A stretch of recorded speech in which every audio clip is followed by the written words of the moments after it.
కీలక వడ్డీ రేట్లను యథాతథంగా ఉంచింది ఆర్బీఐ. ఊహించినట్లుగానే రెపో రేటును 6.5% వద్దే కొనసాగించాలని నిర్ణయించింది. ఆర్బీఐ ద్వైమాసిక ద్రవ్య పరపతి విధాన సమీక్ష నిర్ణయాలను వెల్లడించారు గవర్నర్ శక్తికాంత దాస్. అటు దేశ వృద్ధి రేటు అంచనాలను మించి నమోదవుతోందన్న శక్తికాంత దాస్ దేశీయంగా ఆర్థిక కార్యకలాపాలు బలంగా ఉన్నాయన్నారు. ఆహార ధరల్లో అనిశ్చితి ప్రధాన ద్రవ్యోల్బణంపై ఎఫెక్ట్ చూపుతోందని చెప్పారు ఆర్బీఐ గవర్నర్. ప్రస్తుత ఆర్థిక సంవత్సరంలో రిటైల్ ద్రవ్యోల్బణం 4% లోపుకు తీసుకువచ్చే విషయంలో మార్పు లేదని చెప్పారు. ఇక అటు 2024-25లో ప్రపంచ ఆర్థిక వ్యవస్థ వృద్ధి స్థిరంగా ఉంటుందని అంచనా వేస్తున్నారు.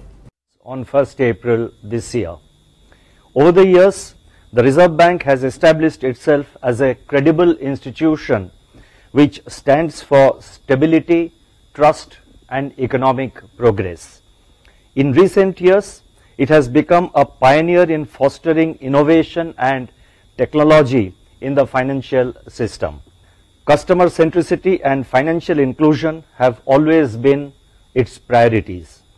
The Reserve Bank's tireless efforts towards maintaining a fine balance among price stability, financial stability and external sector stability have paid rich dividends as the country embarks on a higher growth trajectory in the years to come. As India gains a pole position in the new global order, the contribution of the Reserve Bank is getting widely recognized both within and outside the country. The global economy continues to present a mixed picture.